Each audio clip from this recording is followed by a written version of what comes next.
যে ছেলেটার কাছে একটা ভালো ফোন কেনার টাকাও ছিল না, সে আজ ফ্রি ফায়ারের লাখো মানুষের প্রিয় ইউটিউবার। কিন্তু কিভাবে? এই গল্পটা শেষ পর্যন্ত শুনুন, কারণ এটা শুধু একটা গেমের গল্প নয়, এটা একটা স্বপ্নের গল্প। তো ওয়েলকাম তন্ময় এফএফ স্টোরি। আমি তন্ময়, আর আপনি দেখছেন তন্ময় এফএফ স্টোরিজ। চলুন শুরু করা যাক আজকের গল্প। রাত তখন 11টা। চারিদিকে অন্ধকার, টিনের ছাদে টুপটুপ বৃষ্টির শব্দ।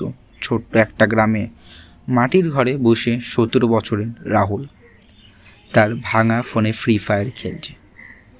ফোনের স্ক্রিন বড় একটা ফাটল, চার্জ মাত্র 8%। 30 সেকেন্ডের পর পর গেমে ল্যাগ করছে। হঠাৎ ফোনটা বন্ধ হয়ে গেল।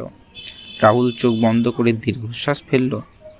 ধীরে ধীরে ধীরে বলল, একদিন আমিও বড় ফ্রি ফায়ার ইউটিউবার হব। ঠিক তখনই বাইরে থেকে বাবার কণ্ঠ, রাহুল, কাল ভোরে ইটভাটায় যেতে হবে, দেরি করিস না। রাহুল উত্তর দিল, হ্যাঁ বাবা, কিন্তু তার চোখে তখনও স্বপ্ন।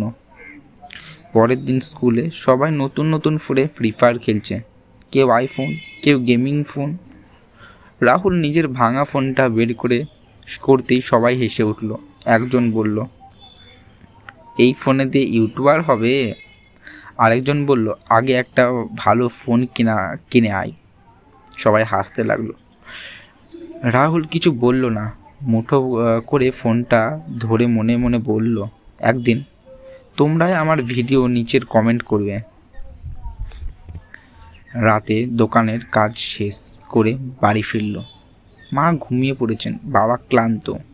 রাহুল চুপচাপ ফোনটা চালু করলো, নিজের গেম প্লে রেকর্ড করলো, নিজেই এডিট করলো, রাত 2টায় আপলোড করলো। সকালে উঠে দেখলো 9 ভিউজ, একটা কমেন্ট ভালো হয়নি। রাহুল মন খারাপ করলো, তবুও হাল ছাড়লো না। দ্বিতীয় ভিডিও 15 ভিউজ, তৃতীয় ভিডিও 22টা ভিউজ। 1 মাস পরে তার মাত্র 34 সাবস্ক্রাইবার। তবুও সে প্রতিদিন ভিডিও বানাতো। হঠাৎ বাবা অসুস্থ হয়ে পড়েন, ডাক্তারের টাকা নেই।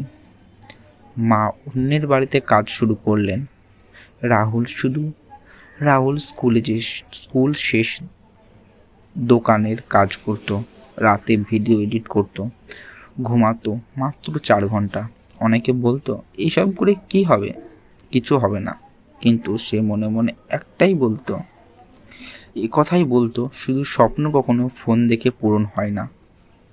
একদিন সে ভাবলো, আজ অন্য রকম ভিডিও বানাবো। একটা কঠিন চ্যালেঞ্জ ভিডিও বানালো। ভিডিও আপলোড করে ঘুমিয়ে পড়লো। সকালে উঠে ফোন হাতে নিতেই 98,000 ভিউজ। 10 মিনিট পরে 1 লক্ষ ভিউজ। 1 ঘন্টা পরে 5 লাখ। রাতের মধ্যে 10 লাখ ভিউজ। সাবস্ক্রাইব বাড়তে লাগলো।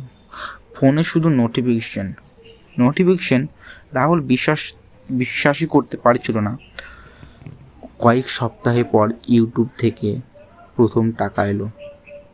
রাহুল ব্যাংক থেকে টাকা তুলে বাড়ি ফিরল। মায়ের হাতের একটা নতুন শাড়ি দিল। বাবা চিকিৎসার পর সব টাকা পরিশোধ করলো। তারপর নিজের জীবনের প্রথম গেমিং ফোন কিনল। ফোনটা হাতে নিয়ে তার চোখে জল চলে এলো।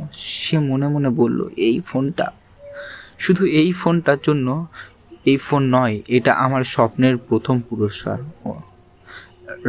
আজ রাহুল 10 লাখেরও বেশি সাবস্ক্রাইবার, গেমিং রুম আছে, দামি সেটআপ, বড় বড় ব্র্যান্ড স্পন্সর, লাখ লাখ ভক্ত। কিন্তু আজও তার টেবিলের এক কোণে সেই পুরনো ভাঙা ফোনটা রাখা আছে। কেন জানো? কেউ জিজ্ঞেস করলে সে শুধু হাসে, বলে, এই ফোনটা না থাকলে আজকে না আমি থাকতাম না। শেষ কথা, বন্ধুরা, আপনার কাছে যদি আজ ভালো ফোন না থাকে, টাকা না থাকে, মানুষ যদি আপনাকে নিয়ে হাসে, তবুও স্বপ্ন দেখা বন্ধ করবেন না। কারণ আজকের ভাঙা ফোনই হয়তো আগামী দিনের সফলতার ইতিহাস লিখবে। স্বপ্ন কখনো ফোন দেখে পূরণ হয় না। স্বপ্ন হয় পরিশ্রম, ধৈর্য আর নিজের উপর বিশ্বাস দিয়ে। তো থ্যাংক ইউ বন্ধুরা, এই ভিডিওটা এতক্ষণ দেখলেন। অবশ্যই একটা লাইক, সাবস্ক্রাইব এবং ছোট্ট কমেন্ট করে দেবেন। থ্যাংক ইউ, অনেক অনেক ধন্যবাদ লাস্ট পর্যন্ত ভিডিওটা দেখার জন্য।